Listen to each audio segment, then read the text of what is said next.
Aquaculture is the largest growing segment of food production worldwide, with 50% of all seafood coming from aquaculture. The problem with growing fish for food, you develop a tremendous ammonia load in the water. This ammonia can become hazardous and it destroys colonies of fish. Ammonia is a byproduct of fish excreting. Extremely small quantities of it can pollute an enormous amount of water. We just didn't know how big a deal it was to fix ammonia.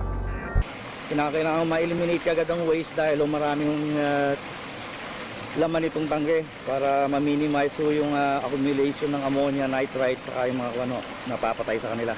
Itong circular tank nito, ang kagandahan at advantage nito, yung waste management, especially kung very high ang inyong stowing density. Very efficient to ang waste management ito. Napupunta ho ito sa center pipe. Ayun ho, doon lumalabas yan. Lahat po ng mga tae, lahat ng mga waste materials, lahat po ng mga hindi nakain ng mga feeds, lahat po ng kinain ng tilapia. Yan po pumupunta sa gitnang yan. So this was introduced by Rocky French. Rocky French is one of those fantastic visionaries who's really done sustainable agriculture for the 21st century. We set up a whole 50-gallon drum of his ammonia water. We started running this, and the ammonia level dropped, and it dropped again. He's had this big problem of getting rid of ammonia. In fact, he has this natural pond system that takes him between 6 and 8 weeks to get rid of the ammonia. So he was really, really happy to see that we could do the same process that took him 8 weeks in 30 seconds. That we've been wanting for since 1970. We already knew our problem way back then. What we got here is a very exciting moment because it's the very first time that our technology is being showcased in the field at proper scale. There's an opportunity here to do something really big for aquaculture. The Coachella Valley can be a source of organic fish farming, which is not only more valuable, but will set an example for the rest of the world and change perceptions of farm fish. When Origin Oil came along, we thought that this company could really move us into the next level of fish production.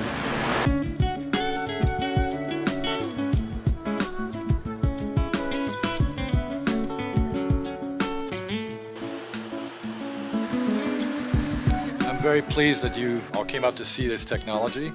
It's what I call a technology that goes across the boards and it has many, many different applications. The Q60 is designed to handle two major problems in the fishery industry. In the first instance, the ammonia load.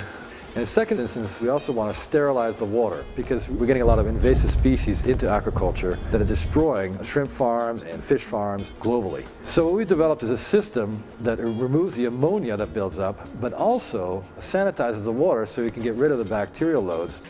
And the A60 is the new algae harvesting system at a large scale. In aquaculture, this would be a solution to pull algae and pelletize it and make food. Working with Origin Oil, they've been doing a great job of creating technologies that are key to the success of the industry.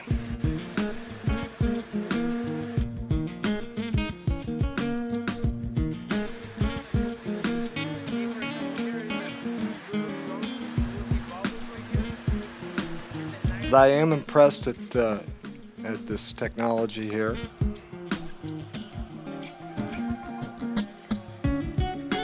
We are always looking with much optimism to attract technologies and industries that could generate some employment out in these regions, but at the same time, industries that are going to be bringing clean technology. Origin Oil, thank you for the great work that you're doing here. I think it's amazing. It's impressive. I thought I saw it all. But quite frankly, I have not. I'm impressed. And I also think it's going to create jobs. And I also think there's a lot of potential for all that to grow here. I firmly believe that this algae harvester is going to be a game changer in this industry. Most of the expense ng pagtitilapia dito sa Amerika ay napupunta yung 30 to 60% ng expenses, operating cost namin ay napupunta lang sa feeds. Most of the technology na ginagawa namin dito, yun ay mga brainchild ni Rocky French. We are getting our go-to-market engine, and it drove immediate business for us. So this is becoming a pattern, a model, and this was an event that is the kind of thing we're going to be doing much more of.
Play.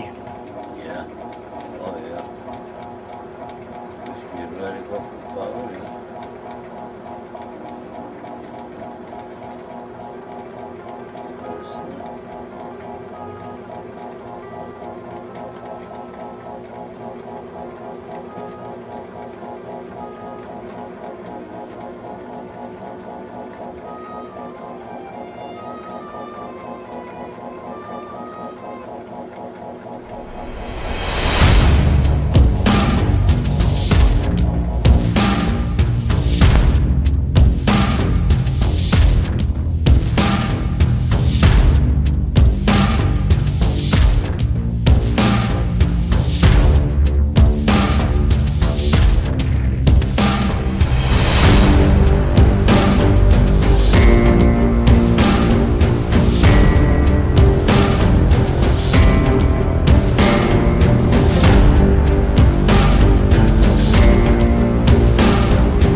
Ammonia load in water. This ammonia could become big a deal it was to fix ammonia.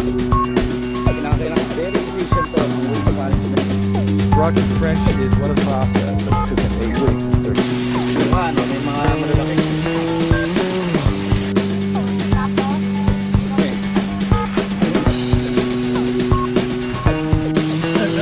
So, yun nung wire na nandoon na tatamaan mo ba?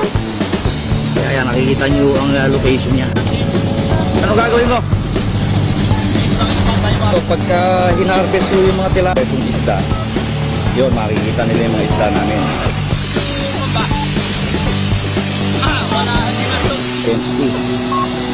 Very efficient to ang waste management ito. Yung firmness of the meat ay masarap. Dahil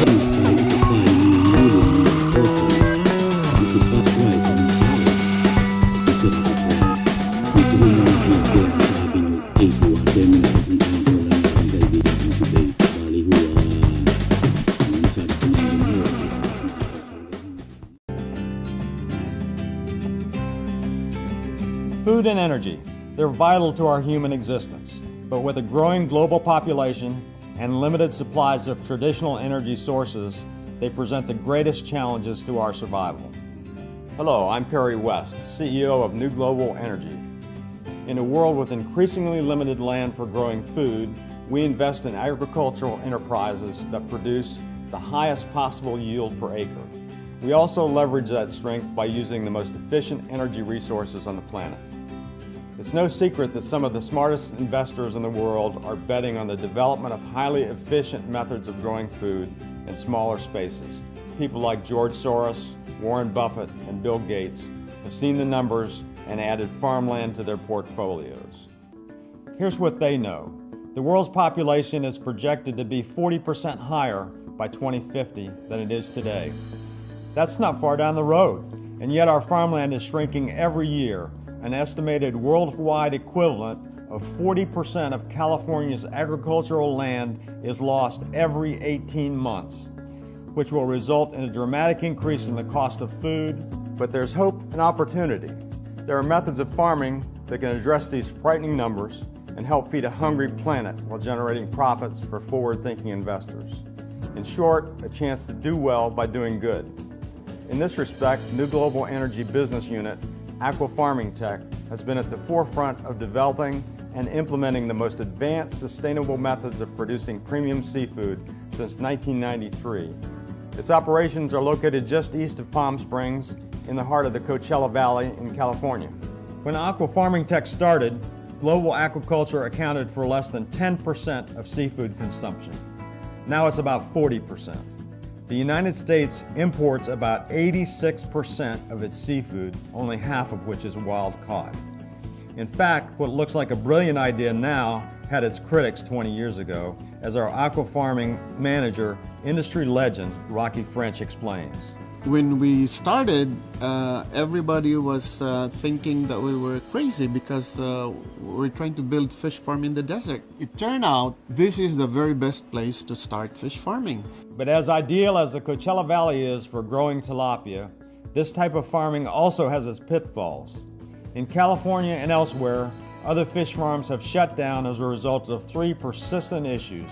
We're fortunate that Rocky and the rest of our technical team have met these challenges. High density type of fish farming, you're faced with like 3 major problems. Electricity, feed, and water. In our case, we were able to mitigate our problem by putting a solar array. We save about, we save about 80 to 90% of our electric bill already. The second issue was water use. And of course, in the farm, we're doing recirculation. We pump the water, it goes into our reservoir, gets cleaned up by the water vegetation. One of the major costs of fish production is feed.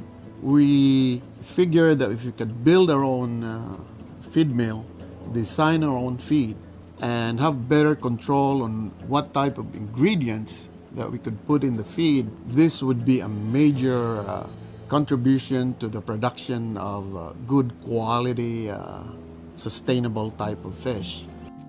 In addition to producing our own feed, Aqua Farming Tech has developed a proprietary fish feeding methodology that is projected to save up to 70% of the overall feed cost. The program involves feeding our fish green algae for the first 4 months in the grow-out ponds. In their natural environment, tilapia, which are vegetarian, feed on nutrient-rich algae and other aquatic plants.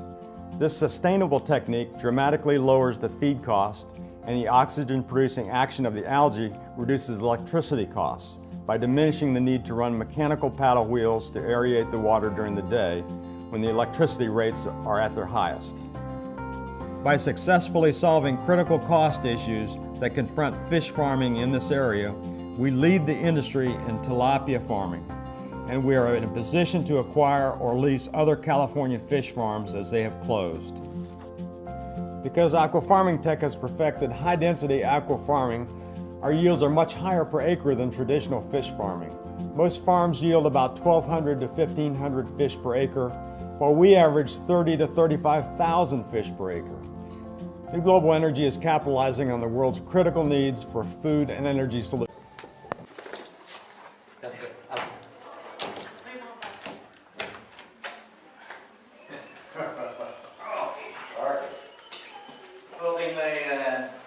The thing that I'm going to share to you is about, this is really, as what you can see here in my t-shirt, maybe I'm out of my yeah, because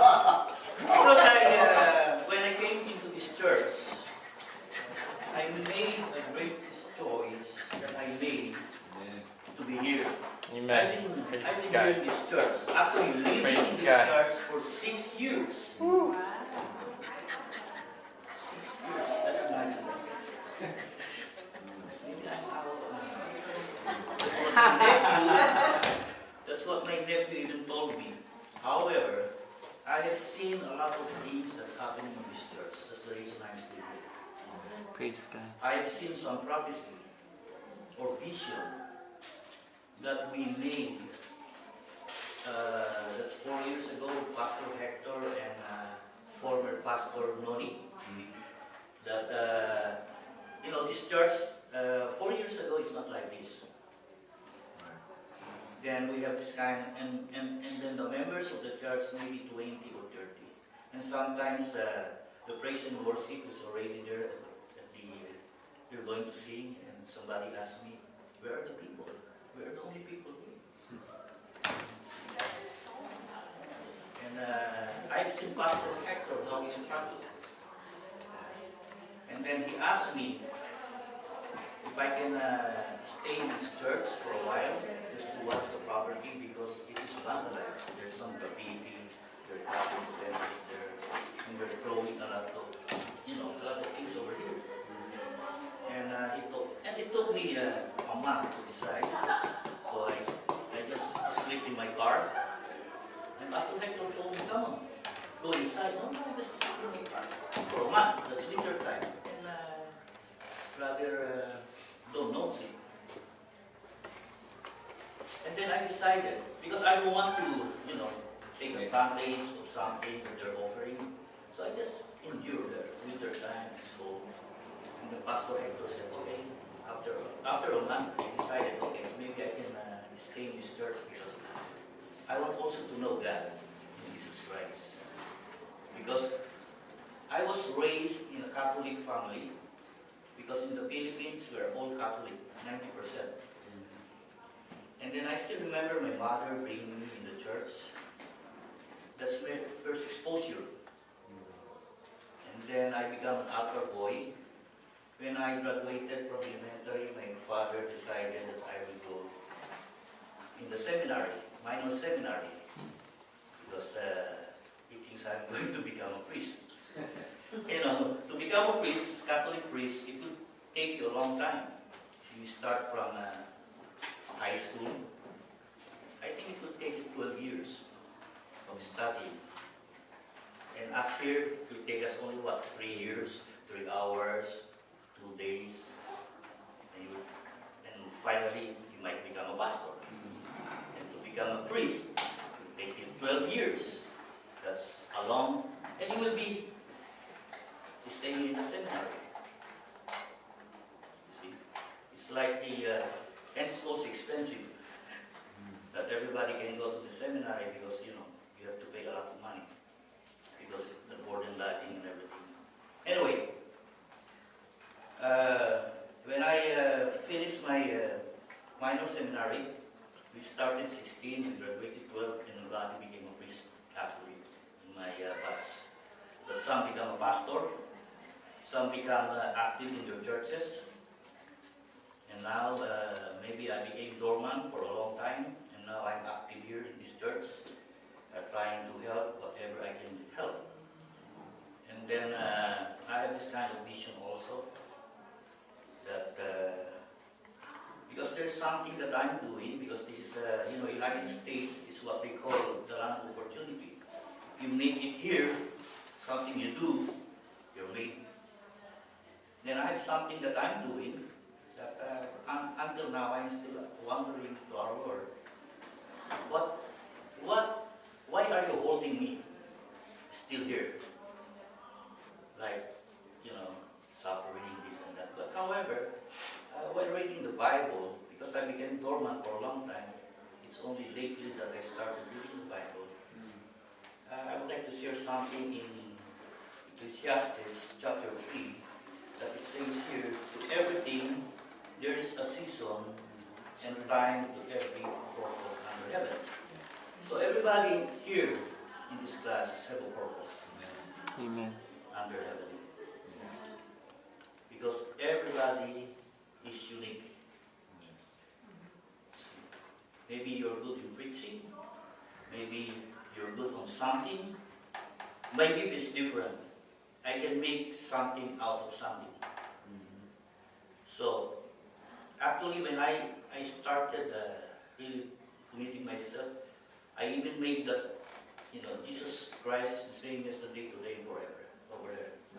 Church. So, I handmade it. Then, I made a cross. And everybody's even laughing when I'm starting to make it. Said, what are you doing? I'm making a cross. What cross? A small cross? No. I'll crucify you there. It's a big one.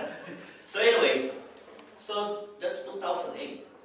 And then one thing also that I really love in this place is on a small congregation. and then it's paid off. We don't have any neighbors that's really going to bother you. So I started living in the Airstream, doing some research work. I love it because nobody's bothering me and they think I'm crazy. So anyway, to make the story short, I started also attending the school because I want to learn something. How the church works, what is this they're talking about. So, by being dormant for a long time, I started to know Jesus because when Pastor Hector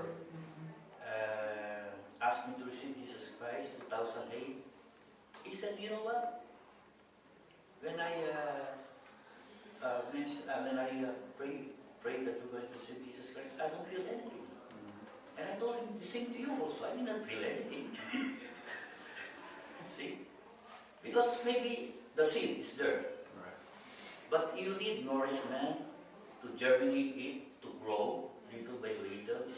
It's not I pray for you, you receive it already. It's not.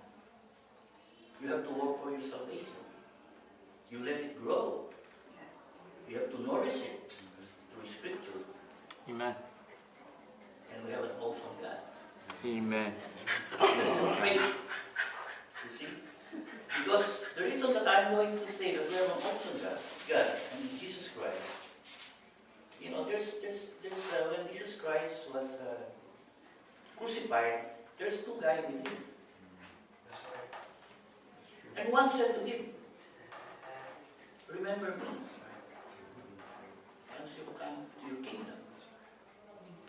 You know what he asked? Just to be remembered. But Jesus see his heart, how sincere he is, his faith. And what he said, Jesus said to him, today you will be in paradise with me. Amen. You see, nothing is too late for us here. That's all I can share. Praise God. Praise God.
cross before me, the world behind me, the cross before me, no turning back, no turning back.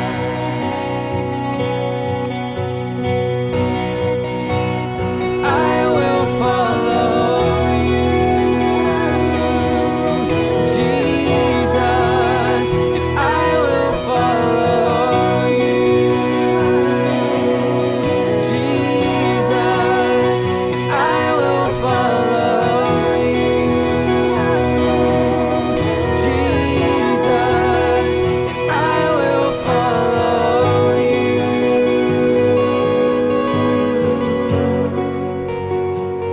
Though none go with me, still I will follow.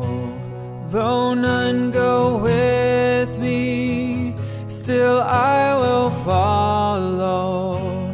Though none go with me, still I will follow. No turning back, no turning back. Though I may wander, I still will follow. Though I may wander, I still will follow. Though I may wander, I still will follow. No turning back, no turning back. I will follow you, Jesus, I will follow you, Jesus, I will follow you, Jesus, I will follow you.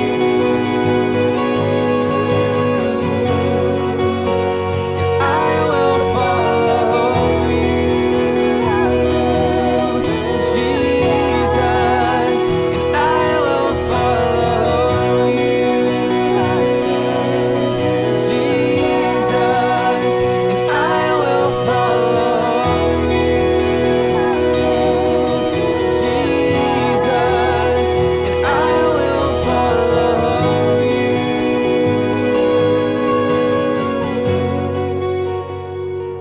Will you decide now to follow Jesus? Will you decide now to follow Jesus? Will you decide now to follow Jesus?